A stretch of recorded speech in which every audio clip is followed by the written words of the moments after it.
and I went to make sajda to Allah subhanahu wa ta'ala. Wallahi, wallahi, wallahi, I'm only telling you this because this is the truth. So whenever you have a haja in your life, believe He will answer. Wallahi, He will answer. I went there and it was 2 o'clock in the morning, and I put my head on the ground and said, Ya Rabb, do not let her die like this.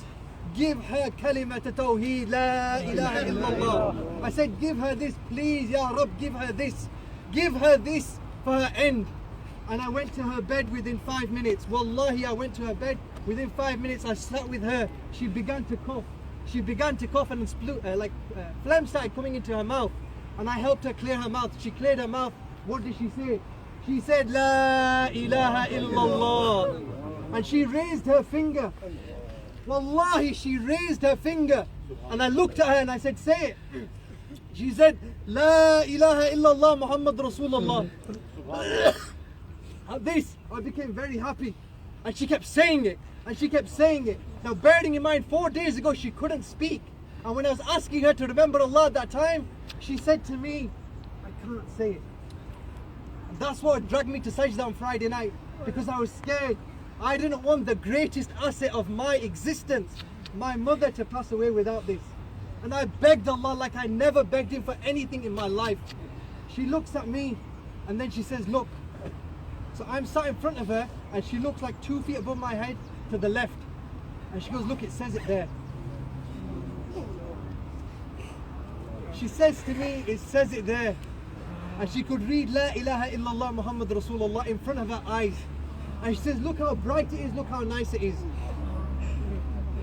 And I looked at her, and wallahi, I became the happiest man I've ever been in my life, and maybe that ever walked this earth this year or in my lifetime. I just looked at her, and my sister was with me. My sister says, is this out of a movie? It's like, what's just happened here? She couldn't say salam, and now she's saying La ilaha illallah Muhammad Rasulullah. She sees it in front of her, and then she can see it all lit up. Then she says to me, this is what's all these nice things? What's all this? I had no answer for this. She says La ilaha illallah. She kept saying it. She wouldn't stop saying it. She said it tens of times. This was on Friday night. I called my brother and my sister who were at home for some rest. They went home like an hour ago. I said, come back. They literally just got home. They came back running, and they see a different mother. They see the same woman, but she's talking and she's remembering Allah. So then she rested. The next day came, Saturday morning came, and I'm a very happy man at this time. Wallahi, I'm just so happy because I've seen thabat come upon my mother. My mother then says to me, when am I going to die? I want to go. And I says to her, I just said to her, hold on, relax, it'll come. And she goes, I want to go, I want to go.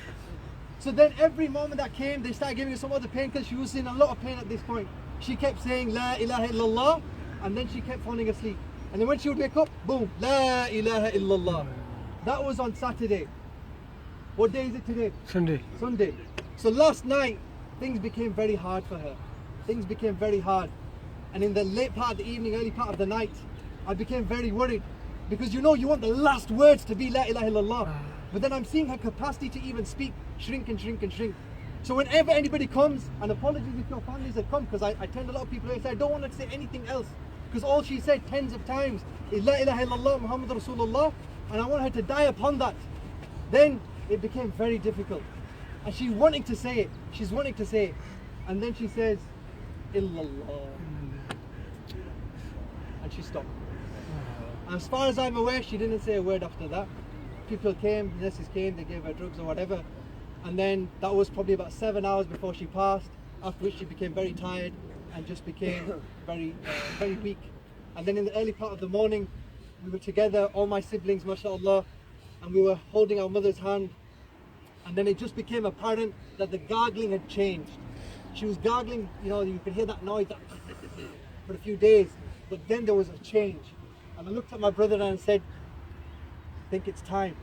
And her breathing slowed down, and she just looked up and her face began becoming white, and we just held on to her for about 10 minutes, and she passed away.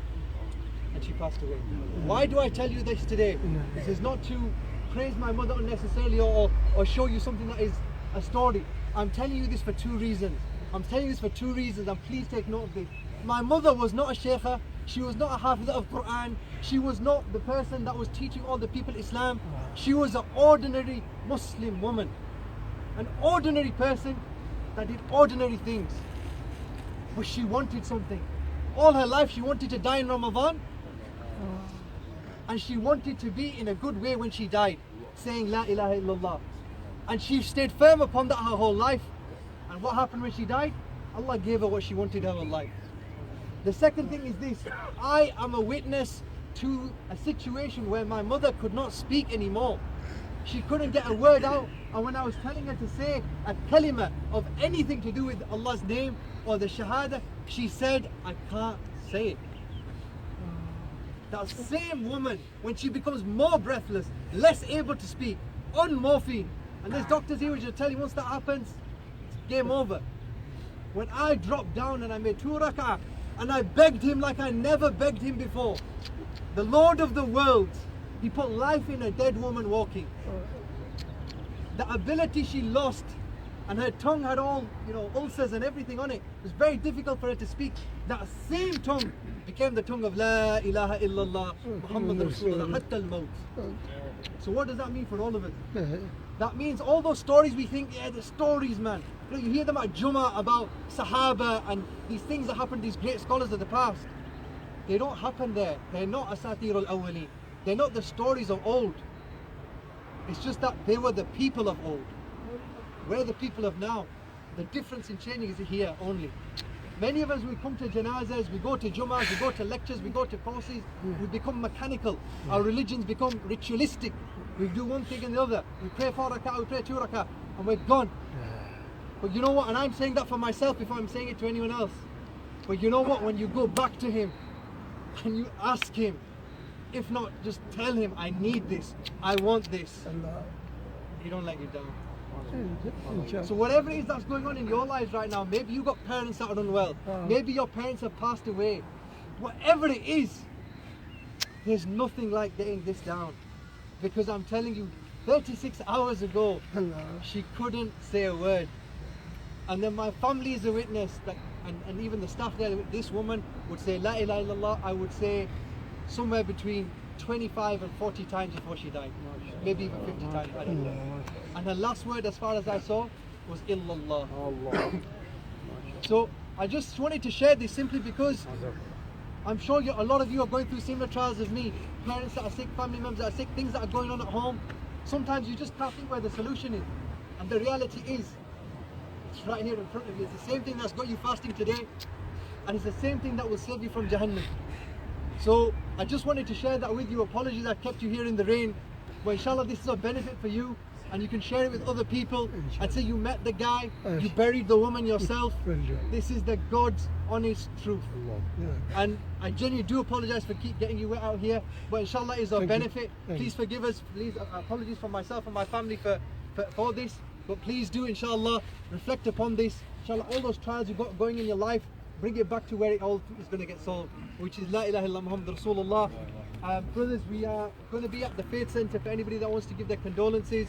And if your families wish to come, they can. I think there's some sisters there at my house. I would say this, my mum, she was a simple woman, right? And she was the daughter of a simple man. And her religion was very simple.